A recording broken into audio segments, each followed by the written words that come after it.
Now, this is one of my slightly more out there headcanon fodders, but I feel it has quite a lot of food for thought in that. The Prisoner was a late 60s spy show featuring Patrick McGoohan. McGoohan had just come off Danger Man, a very successful spy show, where it was basically the TV answer to James Bond, and The Prisoner was its sequel. Kind of. It's about a nameless spy who resigned his commission and was duly kidnapped and placed into the Village, a surreal retirement community for spies from both sides of the Cold War. We'll never find out what country runs the Village, and ultimately, it doesn't matter. Over the next 17 episodes, number 6 has been renamed. I am not a number. I am a free man. Attempts to escape and rebels as much as he can against the Village as a series number 2's, the nominal head of the Village, try to break him and discover why he resigned. A lot of people are curious about what lies behind your resignation. You had a brilliant career. Your record is impeccable. They want to know why you suddenly left. They never succeed and are quickly replaced by number 1, number 2's mysterious superior. It's not even an important question, it's just a symbol of him being broken, of giving in, losing and accepting his place in the Village. It's like Chain of Command in Star Trek The Next Generation, and the symbol of his resignation is like Picard's how many lights question. There are 4 lights! Tell us what we want to know, and this can be a very nice place. You may even be given a position of authority. I will not make any deals with you. I've resigned.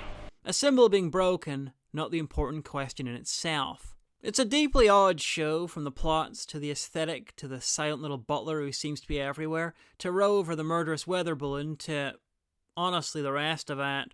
The sort of show that only exists because some very powerful people in the world of entertainment decided to make a show with a very popular actor who wouldn't take no for an answer. He was only the co-creator of the show, but this was McGoohan's baby.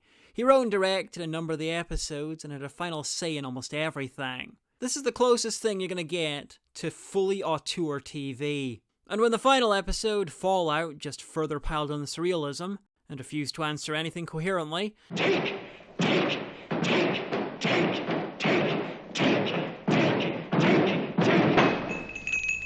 some people got very angry with them. So angry that he quit the UK for America. And this isn't a simple tale of a good patriot standing against authoritarianism. Number 6 is a solipsistic libertarian, petulant, abusive, and doesn't care about anyone but himself. This is kind of mirrored in real life, because Liam McKern, a recurring number 2, talked openly about McGoohan bullying him, and the second last episode apparently had to be stopped for a while, as he was driven to a nervous breakdown by him. Most of the episode was McGoohan and him alone, their characters desperately trying to drive each other to death. Die!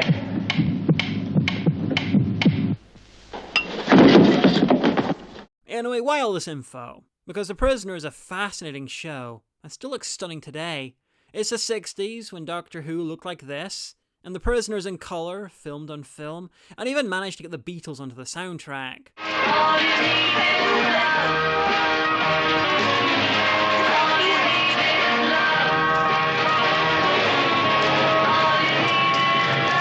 This show was the altar where McGoohan burned his TV megastardom, and the pyre is amazing.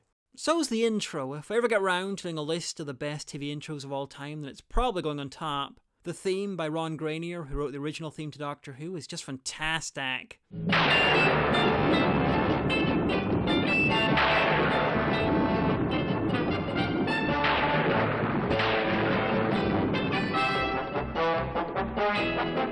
It's unusually intense for the time, and he apparently originally sent a much more laid-back version to McGoohan, who berated him until he did the version we have now.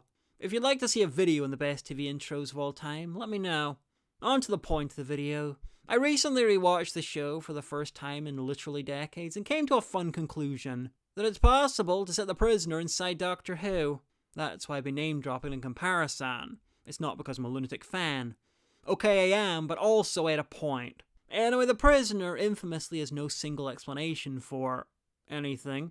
You can read a lot into it, and that was part of the point. And I've decided that the show was a confession dial. Yes, like in Series 9 of New Who. And I think the Master's inside it. But unlike the Doctor's dial, the Master doesn't know he's in there. He doesn't even know who he is. The entire scenario is a desperate attempt by his subconscious mind to remind him of who he is so he can escape. Which he does, eventually, and ends up in London. where Doctor Who happens. So, what sort of clues has his subconscious mind come up with? Well, the world of the prisoner does not make sense, either in time or space. The village is off the coast of Morocco, and a short drive from London at the same time. There's futuristic machines, and it can briefly be a western. Time and space are malleable, like with a TARDIS. All the technology is that fantastic 60s design, which Doctor Who still echoes to this day. Some rooms even clearly look a bit like a TARDIS interior. There are threatening single eyes, like a Dalek's eye stalk. The people of the village are equal parts conformist and eccentric, almost like they're patterned on the Time Lords and the Doctor. The McKern number 2 is most obviously the Doctor. Jovial, he likes number 6 and he just wants him to conform to his ways, to stop being an individual. Even these are outside the pale of the law, you know, technically speaking. Yes, I'm sure you can wink a blind surveillance eye, can't you? My dear number 6, I wouldn't dream of interfering. Has it ever occurred to you that you're just as much a prisoner as I am? Oh, my dear chap, of course, I know too much. We're both lifers. I am definitely an optimist. You really are the limit, number 6. Overweening sense of self-importance. While here, his egomania has, if anything, increased. But his individuality is all 6 has, and other people will suffer in order for him to continue enjoying it. The other number 2s, in their black outfits and camp malice, are representations of the Master, trying to keep him imprisoned in his mind, trying to break his will and accept the dial. Hell, they might actually be never-seen incarnations. Each intro even features one of them doing a beautifully Masterish evil laugh.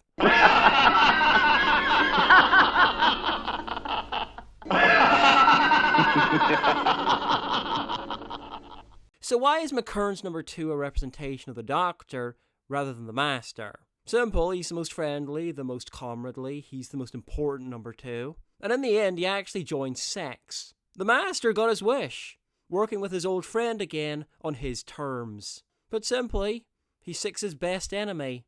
Doctor, who is it? That's my best enemy. He likes to be known as the Master, don't you? The McKern number 2 is even killed and returned to life. Regenerated, if you want to be cheeky. Number 6 is the Master as he sees himself.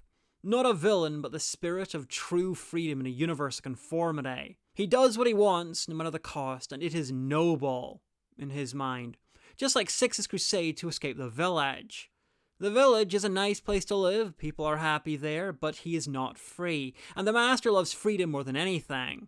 But only his own. Sure, he'll work with others when their aims align, but only he is important.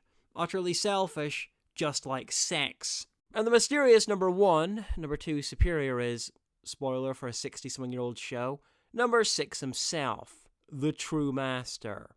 Through this series, he's mentioned but never seen, he's everywhere and nowhere. But in the finale, he meets 6 and almost instantly escapes in a handy spaceship. Or TARDIS? This is all fun, but do I have anything else? Well, if you take the question, why did you resign, more literally than you probably should, you could roll that into this. You see, one of the youngest incarnations of the Master was Pavo in Big Finish's The Black Hole, and Pavo was an operative for Time Lord Security. Pavo isn't credited as the Master or listed as an official incarnation, but the writer, Simon de Guerrier, intended him to be the Master. And several clues were included, such as the name, Pavo, Latin for peacock, chosen to reflect their personality, their use of a curious silver baton, a stand-in for the tissue compression eliminator, and a penchant for hypnosis. So if you want, you could see this as the Master being stuck in a confession dial by the Time Lord Secret Service just to get some information out of him after he resigned. Just to mirror number 6. I wouldn't go with that myself, though. I think it fits far better as an older Master, who's had time to really stew in his villainy and delusion. Another fun little element is the inversion of the usual New Who Doctor-Master relationship, where the Master is obsessed with the Doctor. Because here, it's the Doctor who's obsessed with the Master. They change places. Which is essential in extreme cases. Also a risk. Oh, grave risk. If the Doctor has his own problems. I have. Because, from the Master's kinda delusional point of view, he would be. Anytime the Master tries to do anything fun, the Doctor turns up and stops him. That's stalking behaviour. Anyway, this is all very tongue-in-cheek, but I've really not been able to find anything that disproves that. That the Prisoner can be read as a very particular slice of Doctor Who, the Master's subconscious mind trying to escape a prison. Tell me what you think. And since I have a couple of minutes left, here's my re-edit of The Shepherd's Boy, with bits from The Prisoner, so you can see the Master's years upon years of escape attempts. Where am I? In the village. What do you want? Information. You won't get it. By hook or by crook, we will.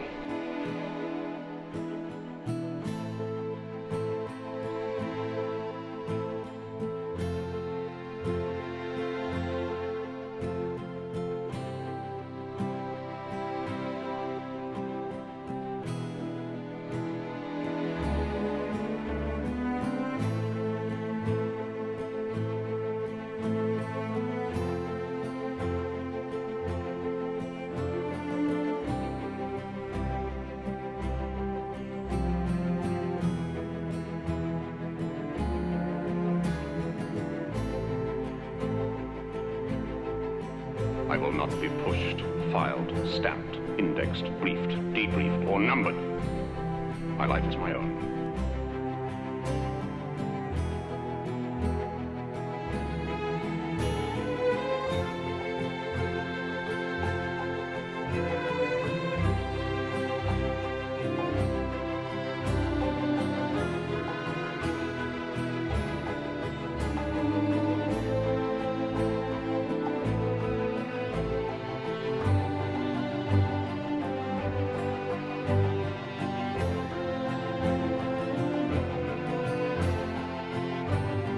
Who are you? The new number 2.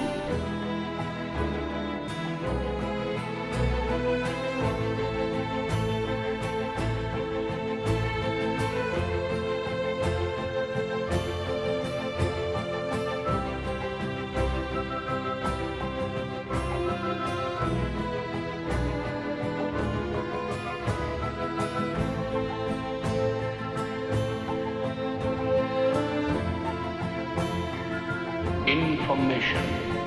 You won't get it. By hook or by crook, we will. I am not a number. I am a free man.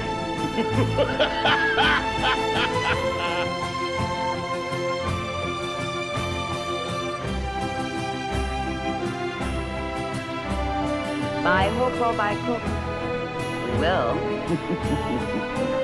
You are number 6. I am a free man.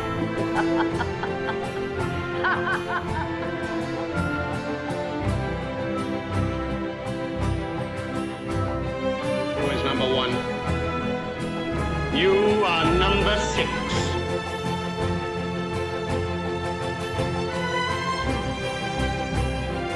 The new number 2.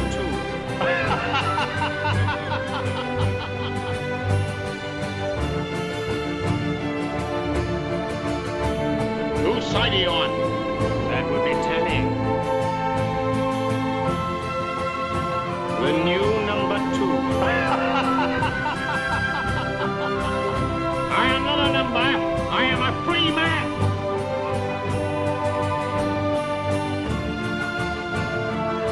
Who is number 1? You are number 6.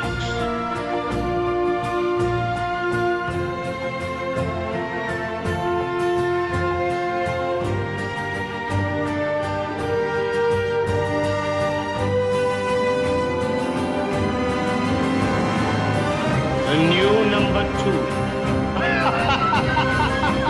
I am not a number. I am a free man.